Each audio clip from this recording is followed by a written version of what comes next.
क्या आप जानते हैं अष्टांग योग क्या है और अष्टांग योग का वर्णन कहाँ पर मिलता है? अष्टांग योग के अंतर्गत कितने अंग आते हैं और उन अंगों का क्या क्या लाभ है? तो चलिए आज जानते हैं इस वीडियो के माध्यम से अष्टांग योग की संपूर्ण जानकारी। यदि आप चैनल पर नए हैं तो कृपया चैनल को सब्सक्राइब करें और अगर आपको ये वीडियो पसंद आए तो इसको ज्यादा से ज्यादा शेयर करें, लाइक करें। तो शुरू करते हैं अष्टांग योग। अष्टांग योग की चर्चा महर्षि पतंजलि ने की है। अष्टांग योग का वर्णन योग दर्शन में मिलता है। महर्षि पतंजलि ने अष्टांग योग की चर्चा योग दर्शन में की है। महर्षि पतंजलि अष्टांग योग का वर्णन योग दर्शन में करते हैं। अष्टांग योग के अंतर्गत अष्ट अंग अर्थात 8 अंग आते हैं, जिसमें से पहला है यम, नियम, आसन, प्राणायाम, प्रत्याहार, धारणा, ध्यान और समाधि। ये अष्टांग योग के 8 अंग हैं। क्रमशः इन अंगों का एक साधक को पालन करना चाहिए। सबसे पहले यम, फिर नियम, फिर आसन, उसके बाद प्राणायाम, तत्पश्चात प्रत्याहार, धारणा, ध्यान और समाधि। इन 8 अंगों का पालन करने के बाद एक साधक समाधि के पश्चात मोक्ष की अर्थात आनंद की प्राप्ति कर सकता है।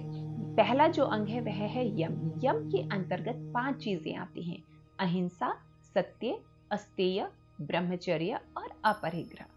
अर्थात एक साधक को सबसे पहले अहिंसा, सत्य, अहिंसा का पालन करना चाहिए। अहिंसा अर्थात किसी की हिंसा ना करना, किसी भी अन्य प्राणी को किसी प्रकार का कोई कष्ट ना देना, और केवल शरीर से ही नहीं, क्योंकि हमारे द्वारा जो कर्म किया जाता है वो 3 प्रकार से किया जाता है। एक तो शरीर से, दूसरा वाणी से और तीसरा मन से।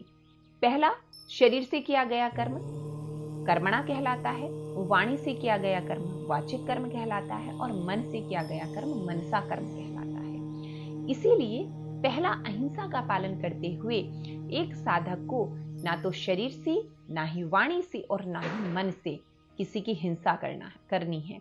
दूसरा अंग है सत्य, हमेशा सत्य बोलना। तीसरा अस्तेय, अचौर्य अर्थात चोरी ना करना। चौथा है ब्रह्मचर्य अर्थात मन को वासनाओं से हटाकर मन में ब्रह्म का चिंतन करना, ब्रह्मचर्य व्रत कहलाता है। और 5वां है अपरिग्रह।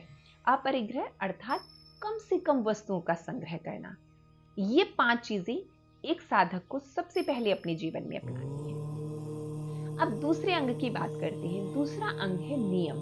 नियम के अंतर्गत भी 5 चीजें आती हैं। पहला है शौच। शौच अर्थात शुद्धि, शरीर की शुद्धि, मन की शुद्धि। दूसरा है संतोष। संतोष अर्थात संतुष्ट रहना, जितना जो कुछ अपने पास है उसमें संतुष्ट रहना ही संतोष कहलाता है। तीसरा है तप। तप का मतलब है द्वंद्वों को सहना, हर परिस्थिति में सुख दुख, हानि लाभ, मान अपमान, इन सब परिस्थितियों में एक जैसे बने रहना ही तप कहलाता है। तप के अगला है स्वाध्याय। स्वाध्याय का अर्थ है सद्ग्रंथों को पढ़ना या स्वयं का अध्ययन करना, स्वाध्याय कहलाता है। और 5वां है ईश्वर प्रणिधान। ईश्वर के प्रति आस्था, ईश्वर के प्रति प्रेम, ईश्वर के प्रति भक्ति ही ईश्वर प्रणिधान कहलाता है। तो ये 5 चीजें नियम के अंतर्गत आती हैं। साधक को सबसे पहले यम और नियम का पालन करना चाहिए। तत्पश्चात तीसरा अंग है आसन। आसन के लिए महर्षि पतंजलि कहते हैं स्थिर सुखम आसनम, अर्थात शरीर की वह स्थिति जिसमें स्थिरता हो, साथ ही जिसमें हम सुख का अनुभव करें, वो आसन कहलाता है। ततो द्वंद्वान भी घातः, अर्थात आसनों के अभ्यास से शरीर को द्वंद्वों को सहने की शक्ति प्राप्त होती है। नेक्स्ट अगला अंग है प्राणायाम। प्राणायाम तस्मिन् सति श्वास प्रश्वास योर गति विच्छेदः प्राणायाम, अर्थात श्वास प्रश्वास की गति को लयबद्ध कर देना, श्वास प्रश्वास की गति को दीर्घ कर देना, श्वास प्रश्वास की गति को नियंत्रित कर लेना ही प्राणायाम कहलाता है। प्राणायाम के 4 प्रकार के बारे में महर्षि पतंजलि बताते हैं और प्राणायाम का लाभ बताते हुए महर्षि पतंजलि कहते हैं ततः क्षीयते प्रकाशावरणम, अर्थात जब प्राणायाम का अभ्यास किया जाता है तो ये हमारे अंदर अज्ञानता के अंधकार को नष्ट कर देता है। प्राणायाम का दूसरा लाभ महर्षि पतंजलि बताते हैं, धारणा सूच्य योग्यता मनसः। ध्यान से पहली अवस्था होती है धारणा, और जब प्राणायाम का अभ्यास किया जाता है तो मन धारणा के योग्य बन जाता है। अगला अंग है प्रत्याहार। प्रत्याहार का मतलब होता है इंद्रियों पर नियंत्रण। अपनी जो भी इंद्रियां हैं, नेत्र इंद्रिय, कर्ण इंद्रिय, घ्राण इंद्रिय, रसन इंद्रिय और त्वगेंद्रिय, इन सभी इंद्रियों पर अपना नियंत्रण ही प्रत्याहार कहलाता है। प्रत्याहार के बाद अगला अंग है धारणा। धारणा के लिए महर्षि पतंजलि कहते हैं, देश बंध चित्तस्य धारणा। मन को किसी एक स्थान पर टिका देना ही धारणा कहलाता है। और अगला अंग है ध्यान। तत्र प्रत्येक तानता ध्यानम। जिस अंग पर, जिस स्थान पर धारणा की गई है, उसी स्थान पर अपने विषय अर्थात परमात्मा का निरंतर चिंतन करते रहना ही ध्यान कहलाता है। तदेवार्थ मात्र निर्भासम स्वरूप शून्यमेव समाधि।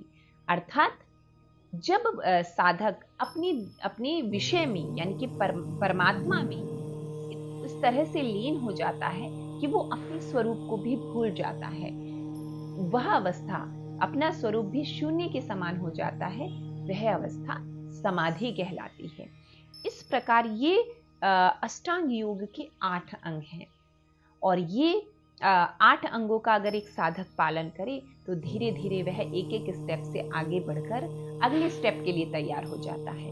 सबसे पहले आसन, तीसरे अंग में आसन और चौथे में प्राणायाम, और उससे आगे फिर उन्होंने ध्यान और समाधि की बात की, क्योंकि जब तक हम अपने शरीर पर नियंत्रण प्राप्त नहीं करेंगे तब तक हमारा अपनी श्वास यानी कि प्राणों पर नियंत्रण प्राप्त नहीं होगा।